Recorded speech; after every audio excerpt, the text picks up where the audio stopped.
Paper 192. Appearances in Galilee. By the time the apostles left Jerusalem for Galilee, the Jewish leaders had quieted down considerably. Since Jesus appeared only to his family of kingdom believers, and since the apostles were in hiding and did no public preaching, the rulers of the Jews concluded that the gospel movement was, after all, effectually crushed. They were, of course, disconcerted by the increasing spread of rumors that Jesus had risen from the dead, but they depended upon the bribed guards effectively to counteract all such reports by their reiteration of the story that a band of his followers had removed the body. From this time on, until the apostles were dispersed by the rising tide of persecution, Peter was the generally recognized head of the apostolic corps. Jesus never gave him any such authority, and his fellow apostles never formally elected him to such a position of responsibility. He naturally assumed it, and held it by common consent, and also because he was their chief preacher. From now on, public preaching became the main business of the apostles. After their return from Galilee, Matthias, whom they chose to take the place of Judas, became their treasurer. During the week they tarried in Jerusalem, Mary, the mother of Jesus, spent much of the time with the women believers who were stopping at the home of Joseph of Arimathea. Early this Monday morning, when the apostles departed for Galilee, John Mark went along. He followed them out of the city, and when they had passed well beyond Bethany, he boldly came up among them, feeling confident they would not send him back.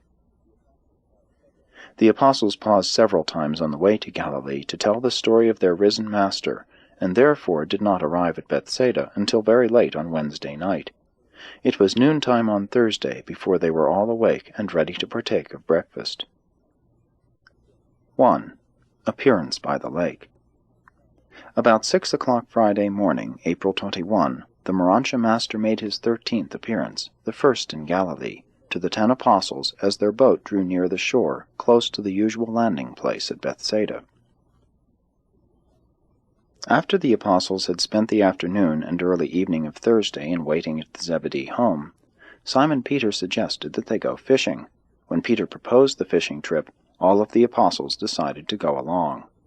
All night they toiled with the nets, but caught no fish. They did not much mind the failure to make a catch, for they had many interesting experiences to talk over, things which had so recently happened to them at Jerusalem. But when daylight came, they decided to return to Bethsaida. As they neared the shore, they saw someone on the beach, near the boat landing, standing by a fire. At first they thought it was John Mark, who had come down to welcome them back with their catch. But as they drew nearer the shore, they saw they were mistaken. The man was too tall for John. It had occurred to none of them that the person on the shore was the Master. They did not altogether understand why Jesus wanted to meet them amidst the scenes of their earlier associations, and out in the open in contact with nature, far away from the shut-in environment of Jerusalem, with its tragic associations of fear, betrayal, and death. He had told them that, if they would go into Galilee, he would meet them there, and he was about to fulfill that promise. As they dropped anchor and prepared to enter the small boat for going ashore, the man on the beach called to them, "Lads, have you caught anything?" And when they answered no, he spoke again, "Cast the net on the right side of the boat, and you will find fish." While they did not know it was Jesus who had directed them, with one accord they cast the net as they had been instructed, and immediately it was filled, so much so that they were hardly able to draw it up. Now John Zebedee was quick of perception, and when he saw the heavy-laden net, he perceived that it was the Master who had spoken to them. When this thought came into his mind, he leaned over and whispered to Peter, "It is the Master." Peter was ever a man of thoughtless action and impetuous devotion, so when John whispered this in his ear, he quickly arose and cast himself into the water, that he might the sooner reach the Master's side. His brethren came up close behind him, having come ashore in the small boat, hauling the net of fishes after them. By this time John Mark was up, and, seeing the apostles coming ashore with the heavy-laden net, ran down the beach to greet them. And when he saw 11 men instead of 10, he surmised that the unrecognized one was the risen Jesus. And as the astonished 10 stood by in silence, the youth rushed up to the Master and, kneeling at his feet, said, "My Lord and my Master." And then Jesus spoke, not as he had in Jerusalem, when he greeted them with, "Peace be upon you," but in commonplace tones he addressed John Mark.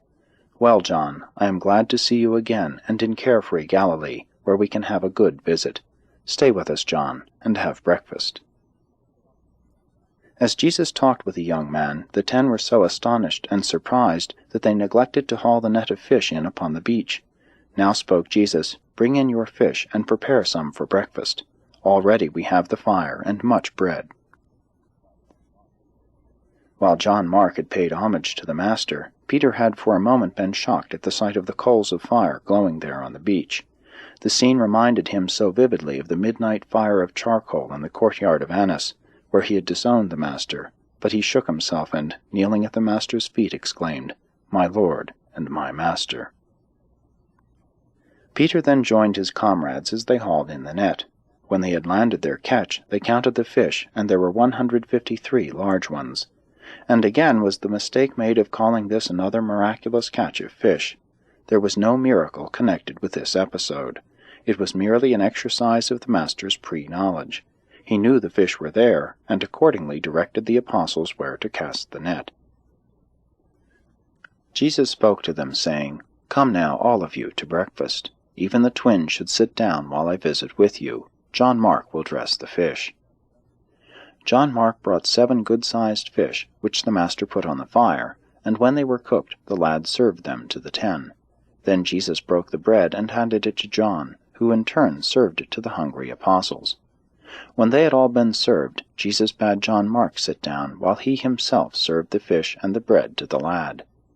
And as they ate, Jesus visited with them, and recounted their many experiences in Galilee, and by this very lake.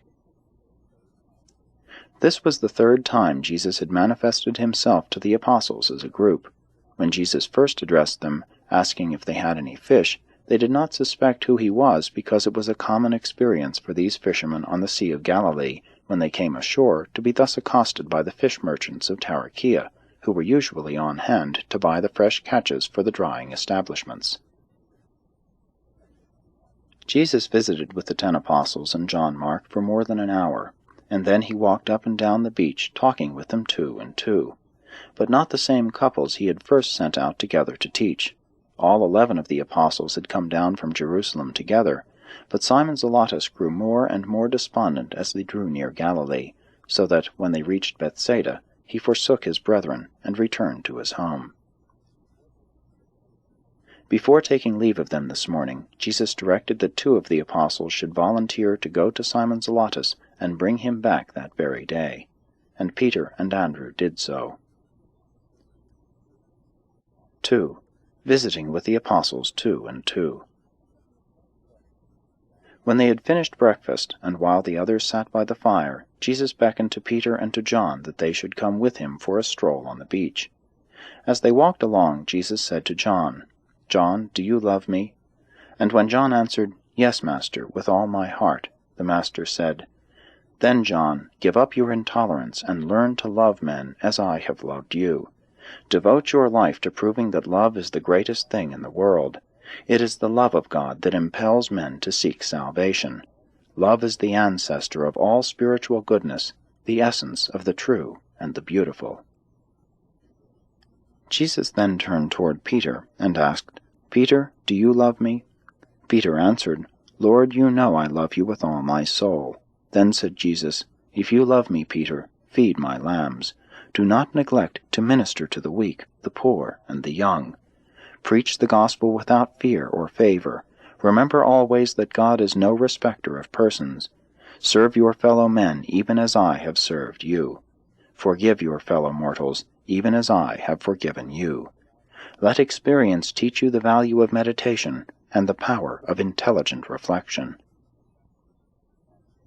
After they had walked along a little farther, the Master turned to Peter and asked, "Peter, do you really love me?"